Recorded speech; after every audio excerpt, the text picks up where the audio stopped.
Innal hamdalillah nahmaduhu wa nasta'inuhu wa nastaghfiruh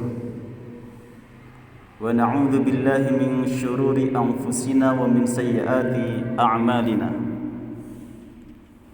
Man yahdihillahu fala mudilla lahu wa man yudlilhu fala hadiya lahu. Asyhadu an la ilaha illallah wahdahu la syarika lahu wa asyhadu anna Muhammadan 'abduhu wa rasuluhu la nabiyya wa la rasula ba'dah. Allahumma salli wa sallim wa barik ala nabiyyina Muhammadin wa ala alihi wa sahbihi wa man tabi'ahum bi ihsanin ila yaumiddin. Fa ya ayyuhal hadirun usikum wa nafsi bi taqwallah faqad fazal muttaqun. Qala Allah Ta'ala fi kitabihil karim, a'udzu billahi minasyaitonir rajim. Ya ayyuhalladzina amanu taqullaha haqqa tuqatih wa la tamutunna illa wa antum muslimun. Wa qala an-nabiy sallallahu alaihi wasallam ittaqillaha haitsu ma kunta wa atbi'i sayyi'atal hasanata tamhuha wa khaliqin nas bi khuluqin hasanin. Sadaqallahul azim wa rasuluhul karim. Amma ba'd. Hadirin sidang jamaah Jumat rahimakumullah, marilah di kesempatan baik ini kita bersama-sama berupaya meningkatkan iman dan takwa kita kepada Allah Subhanahu wa taala. Karena sesungguhnya iman dan takwa ini merupakan anugerah Allah terbesar yang diberikan kepada kita. Dengan iman dan takwa kepada Allah akan menghantarkan kita menjadi hamba yang mulia di hadapan Allah Subhanahu wa taala. Namun sebaliknya, tanpa iman dan takwa kepada Allah, maka akan menjadikan kita jatuh derajat kita di hadapan Allah Subhanahu wa taala. Oleh karena itu, barometer kemuliaan manusia di hadapan Allah Subhanahu wa taala itu disandarkan pada ketakwaannya. Allah Subhanahu wa taala berfirman, inna akramakum indallahi atqakum. Sesungguhnya manusia yang paling mulia di hadapan Allah Subhanahu wa taala di antara kalian adalah orang yang paling bertakwa. Orang yang paling mulia di sisi Allah bukan orang yang paling tampan, bukan orang yang paling banyak hartanya, bukan orang yang memiliki pangkat dan jabatan yang tinggi, tetapi manusia yang paling mulia di hadapan Allah adalah mereka yang senantiasa beriman dan bertakwa kepada Allah.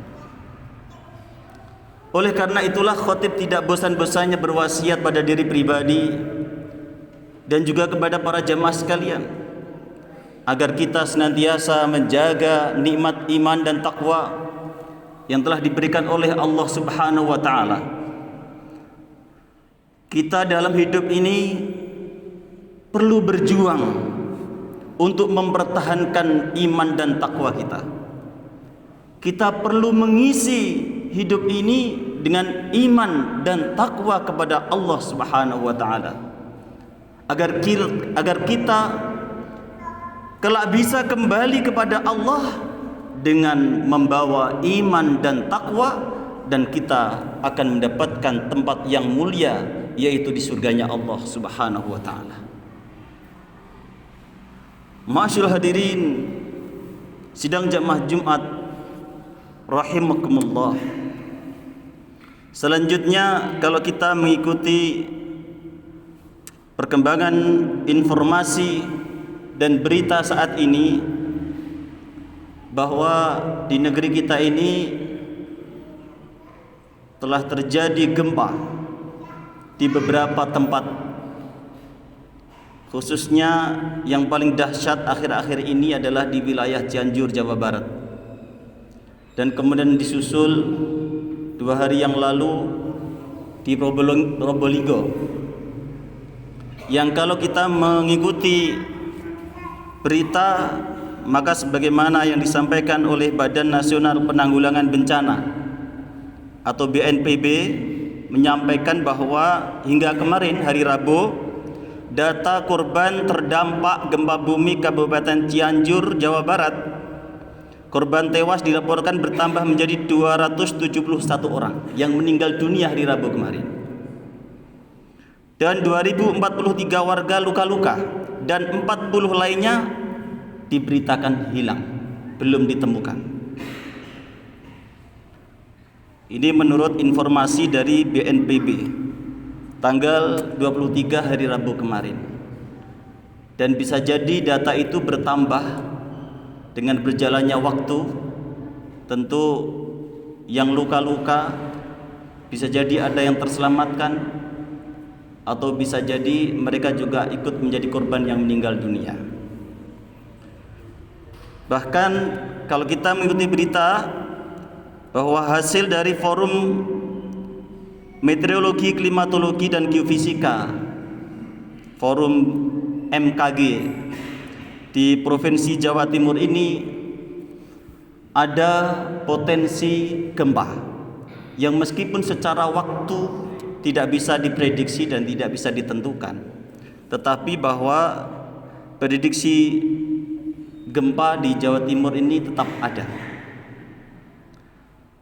Ma'asyiral hadirin a'azakumullah, tentu selaku orang yang beriman kepada Allah Subhanahu wa taala, ini menjadi pelajaran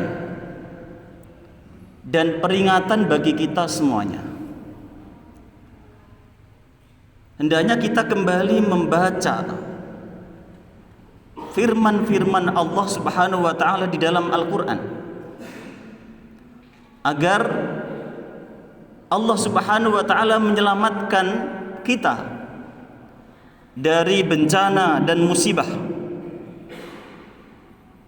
Kita perlu mencari informasi, mencari tahu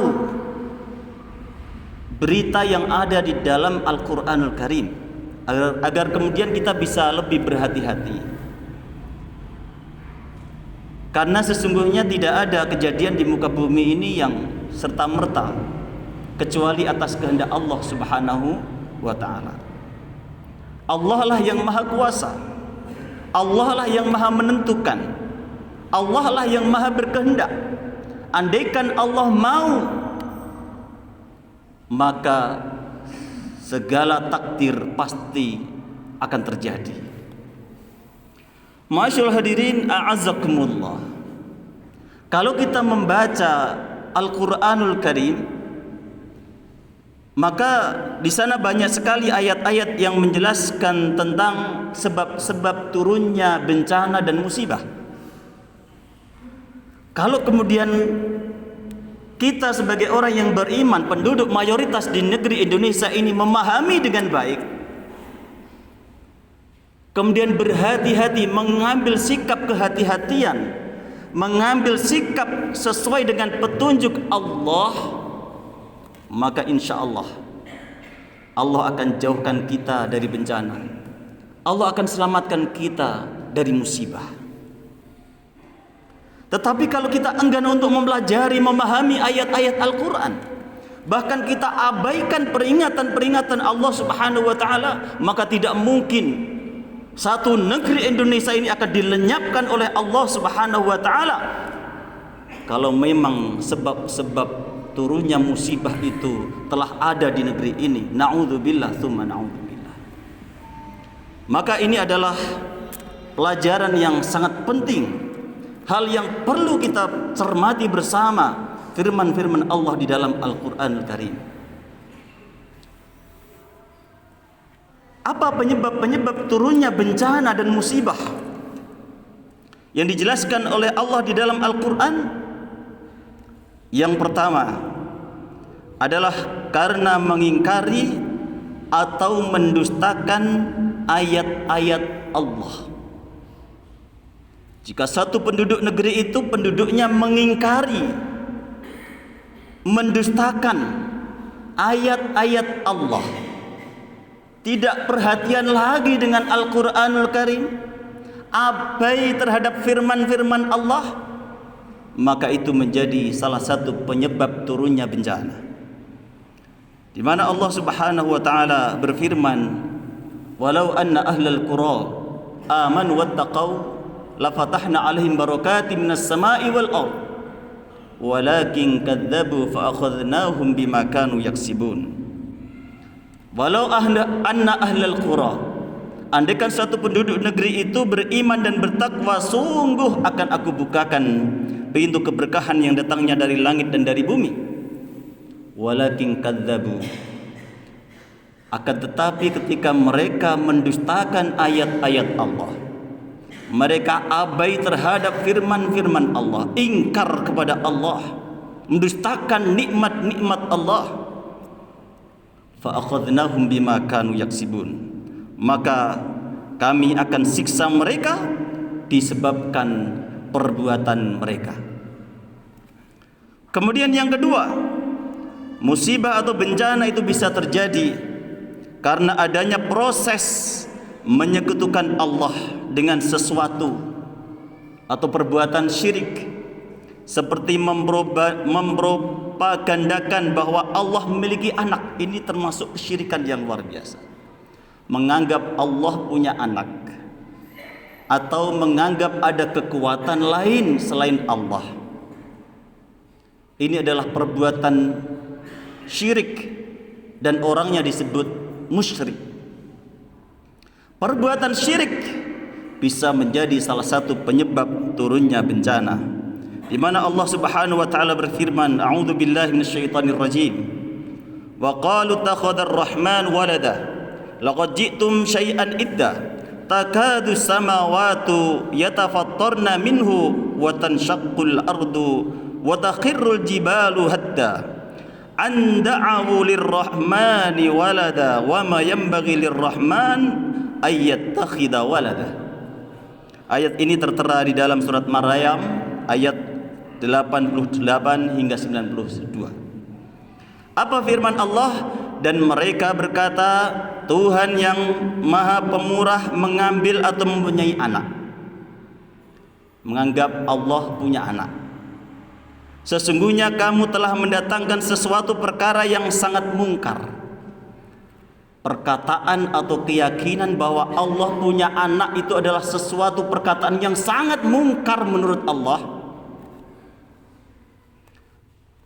Hampir-hampir langit pecah karena ucapan itu, dan bumi belah, dan gunung-gunung runtuh karena mereka mendakwahkan Allah yang Maha Pemurah mempunyai anak. Dan tidak layak bagi Tuhan yang Maha Pemurah mengambil atau mempunyai anak. Jadi keyakinan bahwa Allah punya anak ini merupakan perkataan yang sangat mungkar, perkataan yang paling dibenci oleh Allah Subhanahu wa taala. Maka di mana ketika suatu tempat itu terjadi penebaran akidah yang tidak mentauhidkan Allah, terjadi kristenisasi dan lain sebagainya yang menyekutukan Allah, maka itu bisa menjadi penyebab turunnya azab ataupun musibah dan bencana. Kemudian yang ketiga, masyaallah hadirin a'azakumullah, bencana atau musibah bisa turun karena suatu kaum tidak mau memberikan peringatan kepada orang-orang yang zalim di antara mereka. Ketika satu penduduk negeri diisi oleh orang-orang yang zalim, tapi di antara mereka ada orang-orang yang solih, orang-orang yang baik, tetapi orang-orang yang solih yang baik tadi tidak mau memberikan peringatan kepada mereka para pendusta yang berbuat maksiat kepada Allah, maka ini bisa menjadi penyebab turunnya bencana. Di mana Allah jelaskan di dalam surat Al-Anfal ayat 25, A'udzu billahi minasyaitonir rajim. Wattaqu fitnatan la tusibanna alladziina zalamu minkum khassah wa'lamu annallaha syadidul iqab. Dan peliharalah dirimu daripada siksaan ataupun azab atau bencana yang tidak khusus menimpa orang-orang yang zalim saja di antara mereka. Dan ketahuilah bahwa Allah amat keras siksaannya. Di antara musibah yang terjadi di negeri kita ini bisa jadi karena di sana ada banyak kezaliman. Dan orang-orang yang solih, orang-orang yang ahli salat, ahli taat, mereka membiarkan kedoliman dan kemaksiatan itu merajalela. Itu bisa menjadi penyebab turunnya bencana dan musibah. Kemudian yang keempat, musibah juga bisa turun dikarenakan perbuatan zina dan riba yang dilakukan terang-terangan oleh suatu kaum. Zina dan riba dilakukan secara terang-terangan oleh suatu kaum. Sebagaimana kalau kita lihat di HP kita, di sosial media kita, di iklan-iklan yang tersebar dalam kehidupan kita ini, pinjaman online, pinjaman-pinjaman yang mengandung riba tersebar di mana-mana. Dan tidak sedikit di antara kita mungkin terjebak pada pinjaman online ataupun pinjaman yang lain yang itu mengandung riba. Perzinahan dan riba sudah menjadi biasa dalam kehidupan. Maka itu bisa menjadi penyebab turunnya bencana dan musibah. Di mana baginda Nabi Muhammad sallallahu alaihi wasallam bersabda, "An Abdullah bin Mas'ud 'an Nabi sallallahu alaihi wasallam qala, ma dhahara fi qaumir riba waz zina illa ahallu bi anfusihim iqaballahi azza wa jalla." Nabi bersabda, tidaklah suatu kaum mereka melakukan dengan terang-terangan berupa riba dan zina, melainkan halal bagi Allah untuk menimpakan azabnya kepada mereka. Na'udzubillah, tsumma na'udzubillah. Ini adalah problem besar bagi kita semuanya. Ketika di lingkungan kita ada perzinahan dan riba yang terang-terangan bahkan menjadi kebiasaan, Nabi sallallahu alaihi wasallam mengingatkan bahwa ketika zina dan riba dilakukan secara terang-terangan, maka halal bagi Allah untuk memberikan azab kepada suatu kaum itu. Na'udzubillah, tsumma na'udzubillah. Ini adalah PR kita bersama orang-orang yang beriman. Tugas kita bersama orang-orang yang beriman untuk membersihkan lingkungan dan negeri kita ini agar terhindar dari musibah dan bencana serta bala dari Allah Subhanahu wa taala. Kemudian yang terakhir, bencana dan musibah bisa turun karena tingkah manusia yang merusak alam. Ketika manusia rakus, manusia mengikuti hawa nafsunya, ingin menguasai alam ini, hasil bumi ini, hasil negeri ini, maka itu bisa menjadi timbulnya bencana. Di mana Allah Subhanahu wa taala ingatkan kita di dalam surat Ar-Rum ayat 41. Zaharal fasadu fil barri wal bahri bima kasabat aydin nas liyudhiqahum ba'dalladzi 'amilu la'allahum yarji'un. Telah nampak kerusakan di darat dan di laut disebabkan perbuatan tangan manusia, supaya Allah merasakan kepada mereka sebagian dari akibat perbuatan mereka agar mereka kembali ke jalan yang benar. Ma'asyiral hadirin azakumullah. Ketika di negeri ini telah dikuasai orang-orang yang rakus terhadap harta, orang-orang yang rakus terhadap hasil bumi, maka kemudian Allah berikan bala, Allah berikan bencana. Untuk apa? Untuk mengingatkan kepada kita agar manusia itu mau kembali kepada Allah Subhanahu wa taala. Liyudhiqahum ba'dalladzi 'amilu la'allahum yarji'un, agar mereka mau kembali kepada Allah Subhanahu wa taala. Turunnya bencana, turunnya musibah itu bisa jadi karena Allah ingin mengingatkan orang-orang yang rakus terhadap hasil bumi ini agar mereka kembali kepada Allah Subhanahu wa taala. Oleh karena itu, sebagai orang yang beriman, tentu kita tidak perlu khawatir, tetapi kita perlu waspada, berupaya semaksimal mungkin agar Allah hindarkan kita dari berbagai macam bala dan bencana. Tentu di balik musibah dan bencana itu bagi kita orang yang beriman ada satu kabar gembira yang disampaikan oleh baginda Nabi sallallahu alaihi wasallam.